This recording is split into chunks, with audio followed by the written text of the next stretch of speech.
Hello friends, in this video I will show you how to change page color in Microsoft Word document. So click on this design tab, this one. Here is the option in page background, so page color. Click here, select any color.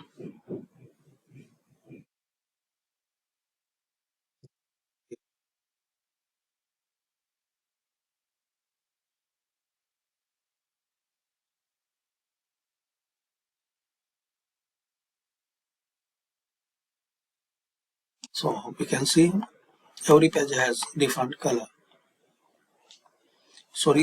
This way you can change page color in just 2 or 3 steps. Click on design and page color, and here select your desired color. To remove this color, just select no color. There are some more colors. You can select any color from here, then click on OK.